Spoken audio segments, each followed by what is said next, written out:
Greetings, welcome to our podcast. My name is Noncedo and I'm here with my partner Dumsani. So today we are going to be talking about Angela Carter's The Bloody Chamber. We are going to explore how she transforms traditional fairy tales into unsettling Gothic narratives. So, by transforming these fairy tales, Angela Carter creates a new narrative that critiques the patriarchal underpinnings using the story, The Bloody Chamber. Okay, so we also see that Carter uses Gothic stylistic devices such as horror, terror, violence, symbolism to reshape familiar fairy tale structures into unsettling new narratives on male design. So before we start, or as we start, I'm going to explain how she uses these Gothic stylistics. Firstly, I'm going to talk about horror and terror. And we see this in the scene when the young bride enters the forbidden chamber. She sees dead bodies and the Marquis's former wives. This moment of horror shocks her as it shows the violent side of the Marquis, that he does not love women. He destroys them when they disobey him. There is a quote where the girl, after entering the room, he said that the dead lips smiled. This description gives us an imagery of horror and nightmare of a room. When it comes to violence, we see this in the scene where the Marquis prepares to kill the young girl after breaking the rules. He lays her down on the block as if she is already a dead body. This violent act exposes male power and cruelty, whereby marriage here becomes a trap where desire and ownership can lead to death. When it comes to symbolism, we see this when the Marquis gives the young girl rubies that looks like blood. The narrator describes them as a choker of rubies, like an extraordinary precious slit throat. This jewel symbolizes how male desire dresses up violence in beauty, hiding death under luxury. Second, we have the castle. The castle is in an isolated space, dark and full of secrets. This castle symbolizes patriarchy, which is an old system where men control women's lives and death. However, Carter reshapes this tale. Instead of ending with the female death, instead of the story ending with the female death, the narrator's mother arrives and saves her daughter from being killed by the Marquis. So the ending shows female strength breaking male violence. So as we continue, I'm going to hand over to my partner so that we continue with our deep analysis of the story. Okay, so we also see that Angela uses marriage plots as an entrapment and survival. So in this book, the Marquis marries the princess. We're gonna call her the princess. Yeah, okay. Marries the princess because she's young and naive. According to the Marquis, he is marrying her because he wants to control her. He wants to have power over her, not knowing that this marriage is going to be his downfall, and it's going to be the princess' survivor.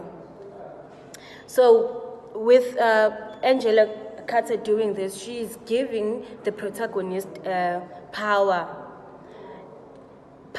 in the story, and also she has to go through all these she also has to navigate through these landscapes where she relies on her husband for everything and be submissive, but at the end she is able to defeat the Marquis. Okay, as we continue, I think we are going to get in the part where we agree or disagree whether does the story critique abusive men, which is the Marquis in the story, or cultural fantasies of romance, health, and happily after. So, in my opinion, I think the story critique of cultural fantasies of romance, wealth, and happily ever after. I say this because fairy tales traditionally promote or promise women wealth, security, and a happy ending if they marry the rich. The protagonist in the story, she was seduced by the fantasy. She married the Marquis not out of love, but because she is lured by wealth and status. So Carter highlights how dangerous these cultural fantasies are because they blind women to real risk. Carter is also showing that the fairy tale tradition itself has trained women to desire their own imprisonment.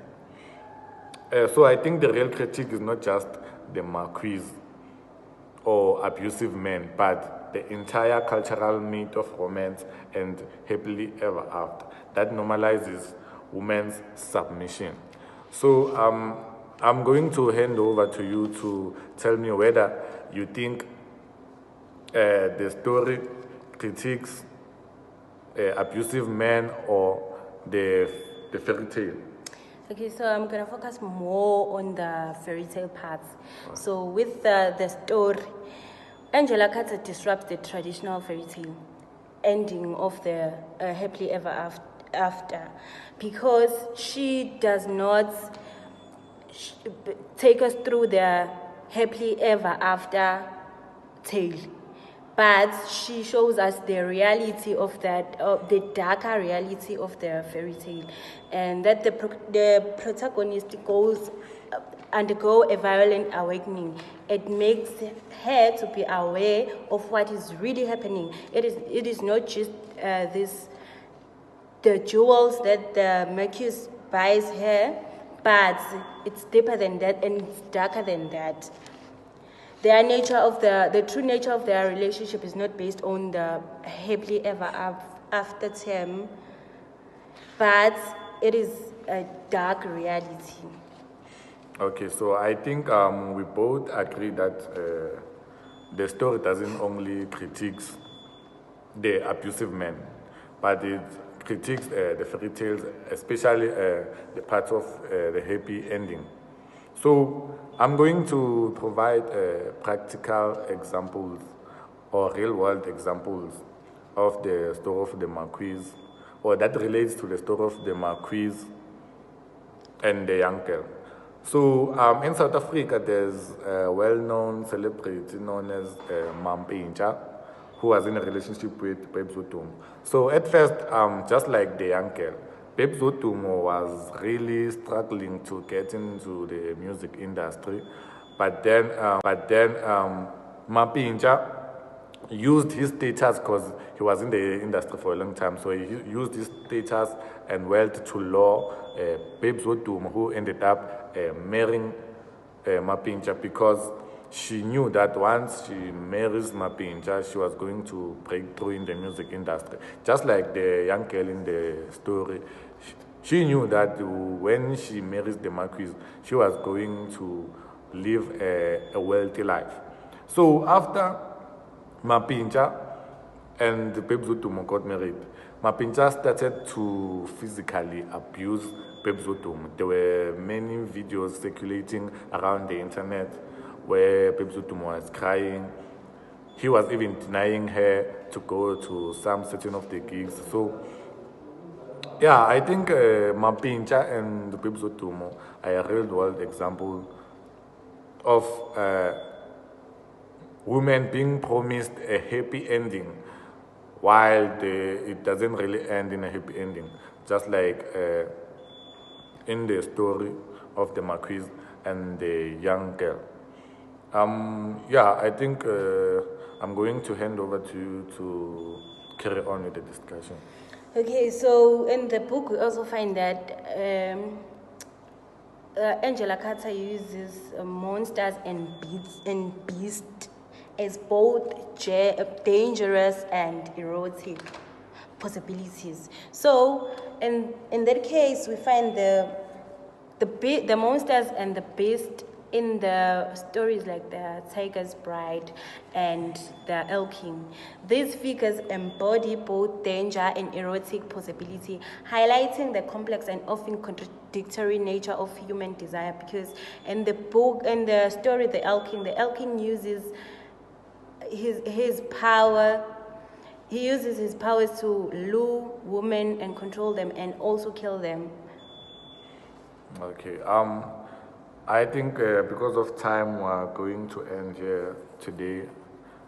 Thank you. As you are still going to watch our podcast.